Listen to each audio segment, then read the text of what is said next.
खुल जाएगा और आपको अब लॉकडाउन से आजादी मिलने ही वाली है।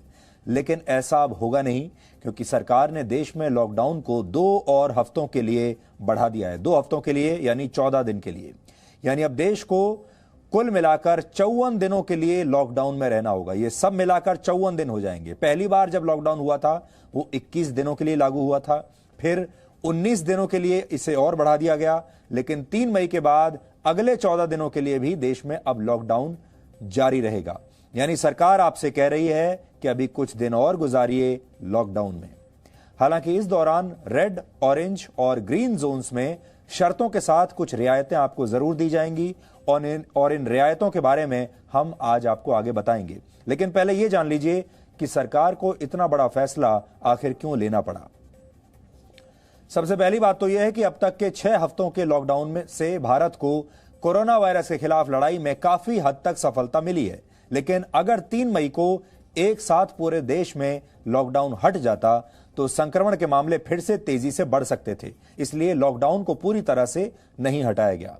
दूसरी वजह यह है कि 27 अप्रैल को प्रधानमंत्री के साथ बैठक में ज्यादातर राज्यों के मुख्यमंत्रियों ने लॉकडाउन बढ़ाने की अपील की थी, जबकि कुछ राज्यों ने थोड़ी बहुत रियायत के साथ लॉकडाउन जारी रखने पर जोर दिया था। यानी अगर यह लॉकडाउन नहीं भी बढ़ता तो भी बहुत सारे मुख्यमंत्री अपने अपने राज्यों में अपने स्तर पर लॉकडाउन बढ़ाने वाले थे। तीसरी वजह यह है कि देश में कोरोना के मामले अब भी बढ़ रहे हैं, रुके नहीं हैं। दिल्ली, महाराष्ट्र, गुजरात, मध्य प्रदेश, राजस्थान, तमिलनाडु, तेलंगाना और उत्तर प्रदेश में कोरोना वायरस के 2000 से लेकर 10,000 मामले सामने आ चुके हैं। चौथी वजह यह है कि सरकार नहीं चाहती कि कोरोना वायरस अब तीसरी स्टेज में पहुंचे, जो सबसे खतरनाक होती है। तीसरी स्टेज में समुदायों के बीच संक्रमण फैलने लगता है। अंग्रेजी में इसे कम्युनिटी ट्रांसमिशन कहते हैं।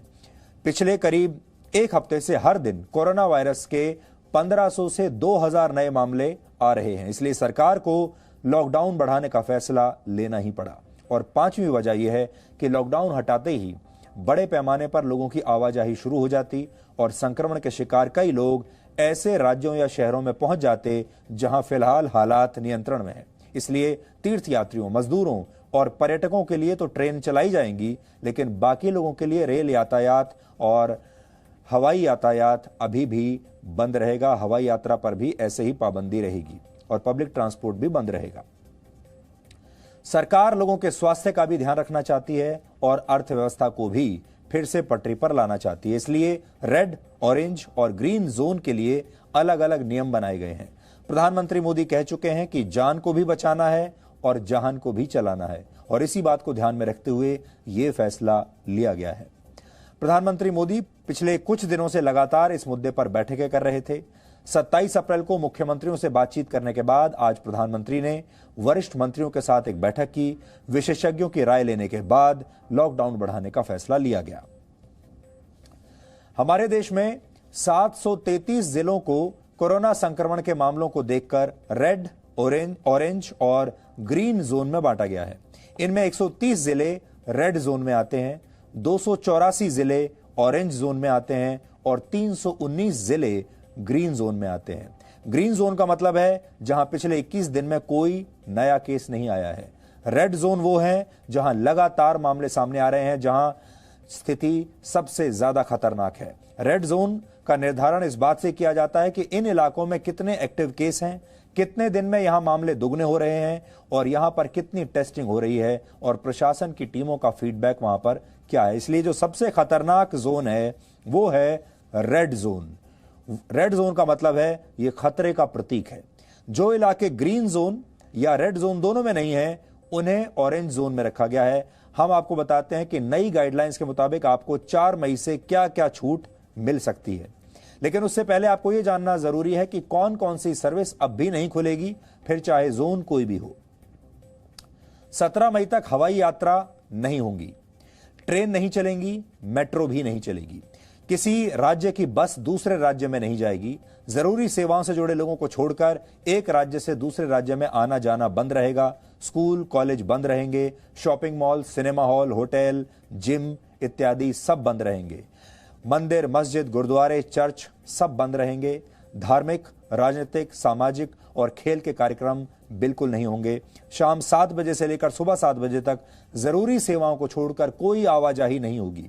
65 वर्ष से ऊपर आयु के लोग और 10 वर्ष से कम आयु के बच्चे और गर्भवती महिलाएं घर से बाहर नहीं निकलेंगे। लेकिन 3 मई के बाद आपको अपने इलाके के हिसाब से लॉकडाउन में कई रियायतें मिल जाएंगी। जैसे हम आपको रेड जोन के बारे में पहले बताते हैं कि अगर आपका इलाका रेड जोन में है, जो सबसे खतरनाक जोन है, तो आपको 3 मई के बाद क्या छूट मिल सकती है। बस इसमें शर्त यह है कि आपका इलाका कंटेनमेंट जोन से बाहर होना चाहिए। कंटेनमेंट जोन का मतलब यह है कि जो इलाका कोरोना संक्रमण का हॉटस्पॉट है, हॉटस्पॉट के अंदर किसी तरह की कोई छूट नहीं है। लेकिन रेड जोन में, कंटेनमेंट जोन के बाहर जो रियायतें मिलेंगी, उनमें शहरी इलाकों में कंपनियों के ऑफिस खुल सकेंगे, लेकिन उन्हें 33% कर्मचारियों के साथ ही काम करना पड़ेगा। बाकी कर्मचारियों को घर से काम करना होगा। फैक्ट्रियां खुल सकेंगी। जिन फैक्ट्रियों को छूट दी गई है उनमें दैनिक उपयोग के सामानों का उत्पादन करने वाली फैक्ट्रियां, दवाओं और मेडिकल उपकरण बनाने की पूरी प्रक्रिया से जुड़ी फैक्ट्रियां, आईटी हार्डवेयर बनाने वाली फैक्ट्रियां, जूट उद्योग से जुड़ी कंपनियां, पैकेजिंग से जुड़ी मैन्युफैक्चरिंग यूनिट्स शामिल हैं। शहरी इलाकों में निर्माण कार्य भी शुरू हो सकेंगे, लेकिन ये वहीं पर होगा जहां पर निर्माण कार्य की जगह पर मजदूर उपलब्ध हैं, यानी जहां पर कंस्ट्रक्शन के लिए मजदूर उपलब्ध हैं, क्योंकि बाहर से मजदूर लाने की इजाजत नहीं है। शॉपिंग मॉल्स, बाजार और मार्केट कॉम्प्लेक्सेस बंद रहेंगे, लेकिन शहरी इलाकों में मोहल्ले और कॉलोनी की जो दुकानें हैं, स्टैंड अलोन जो शॉप्स होती हैं, जो अकेली होती हैं दुकानें, वो खुली रहेंगी। रेजिडेंशियल कॉम्प्लेक्सेस में हर तरह की दुकानें खुल सकेंगी, फिर चाहे वो दैनिक उपयोग के लिए जरूरी सामानों की दुकानें हो या फिर गैर जरूरी सामान की दुकान हो। लेकिन अभी गृह मंत्रालय ने स्पष्ट किया है कि गैर जरूरी सामान की दुकानों में शराब की दुकानें रेड जोन में नहीं खुलेंगी। शराब की दुकानें सिर्फ ऑरेंज और ग्रीन जोन में ही खुलेंगी, रेड जोन में नहीं खुलेंगी। बहुत सारे लोग इसका भी इंतजार कर रहे थे, हम जानते हैं, इसलिए ये जानकारी भी आप तक पहुंचाना जरूरी है। रेड जोन में शराब की दुकानें नहीं खुलेंगी। ऑनलाइन शॉपिंग सिर्फ जरूरी सामान के लिए ही कर सकेंगे आप। रेड जोन में सिर्फ परमिशन मिलने के बाद ही 4 व्हीलर व्हीकल्स चलेंगे। इनमें ड्राइवर के अतिरिक्त अधिकतम एक गाड़ी में 2 लोग ही बैठ पाएंगे। बाइक पर पीछे कोई नहीं बैठ सकेगा। Cycle rickshaw, auto rickshaw, taxi, cab service, बस, सैलून्स और स्पाज को रेड जोन में मंजूरी अब भी नहीं दी गई है। लेकिन रेड जोन के ग्रामीण इलाकों में बहुत सारी रियायतें दी गई हैं। ग्रामीण इलाकों में सभी उद्योग और निर्माण कार्यों को मंजूरी दे दी गई है। शॉपिंग मॉल्स को छोड़कर सभी दुकानें खुल सकती हैं। सभी तरह के कृषि कार्यों के लिए भी छूट दी गई है। खेती बाड़ी अब हो सकती है। अब आपको ऑरेंज जोन के बारे में बताते हैं। इन इलाकों में रेड जोन की वो सभी रियायतें मिलेंगी जो अभी हमने आपको बताई, लेकिन इसके अलावा ऑरेंज जोन में 3 मई के बाद टैक्सी और कैब सर्विस को भी शर्तों के साथ मंजूरी दी गई है। एक गाड़ी में एक ड्राइवर और 2 पैसेंजर ही बैठ सकते हैं, लेकिन आप जिले से बाहर नहीं जा पाएंगे। आपको अपने ही जिले के अंदर यात्रा करनी होगी। अब आपको ग्रीन जोन के बारे में बताते हैं। स्कूल, कॉलेज, शॉपिंग मॉल, बाजार, सिनेमा हॉल, धार्मिक स्थल यहां पर भी बंद रहेंगे। लेकिन ग्रीन जोन में 3 मई के बाद दूसरी सभी गतिविधियां शुरू हो जाएंगी। ग्रीन जोन की सबसे बड़ी छूट यह है कि इन इलाकों में अब बसें चल सकेंगी, लेकिन बसों में सीटों की क्षमता से सिर्फ 50% लोग ही सफर कर सकेंगे। बस डिपो 50% कम क्षमता से काम करेंगे। एक महत्वपूर्ण बात यह भी है कि सभी जोनों में अस्पतालों की ओपीडी सर्विस और मेडिकल क्लिनिक खोलने की परमिशन दे दी गई है। हालांकि कंटेनमेंट जोन के अंदर इनकी इजाजत नहीं दी गई है। 17 मई तक भारत में लॉकडाउन के 54 दिन पूरे हो जाएंगे। कई देशों के मुकाबले भारत का लॉकडाउन काफी लंबा है, जबकि कई देश इसके मुकाबले कम छोटे लॉकडाउन कर रहे हैं। अब बाकी की दुनिया पर नजर डालते हैं। इटली में 9 मार्च से लॉकडाउन चल रहा है और अब तक इसके 51 दिन हो चुके हैं। स्पेन में 14 मार्च से लेकर 43 दिन तक संपूर्ण लॉकडाउन रहा और 26 अप्रैल के बाद इसमें आंशिक छूट दी गई। ईरान में 14 मार्च से 18 अप्रैल तक यानी 35 दिनों तक संपूर्ण लॉकडाउन रहा। अर्जेंटीना में 21 मार्च से लॉकडाउन है, जिसे अब 10 मई तक बढ़ा दिया गया है, यानी वहां पर भी करीब 50 दिनों का लॉकडाउन होगा। बेल्जियम में लॉकडाउन को 45 दिन हो चुके हैं, वहां 17 मार्च से लॉकडाउन है, जिसे अब 3 मई तक बढ़ा दिया गया है। ऑस्ट्रेलिया में 23 मार्च से गैर जरूरी गतिविधियां बंद हैं। वहां के कई राज्यों में पिछले 31 दिन से संपूर्ण लॉकडाउन है। सिंगापुर में लगभग 2 महीनों से आंशिक लॉकडाउन है। यानी लॉकडाउन तो पूरी दुनिया में इस समय चल रहा है, लेकिन यह हर देश की सरकार के ऊपर है कि वो लंबे लॉकडाउन रखना चाहती है या छोटे लॉकडाउन रखना चाहती है। लेकिन अगर आप भारत को देखें तो भारत अब तक काफी सफल रहा है।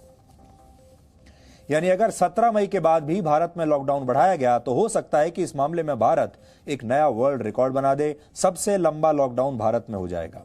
कुल मिलाकर आपको कुछ और दिन लॉकडाउन में गुजारने हैं और यह अच्छा रहेगा कि आप इस लॉकडाउन के लिए मानसिक रूप से अपने आप को तैयार कर लें। अब तक तो आपको लॉकडाउन के नियमों के बारे में पता चल गया होगा और बहुत सारे लोगों को तो अब आदत भी पड़ गई होगी लॉकडाउन की। इसलिए इस बार हमें लगता है 2 और हफ्ते लॉकडाउन के अंदर बिताने में आपको कोई खास कष्ट नहीं होगा।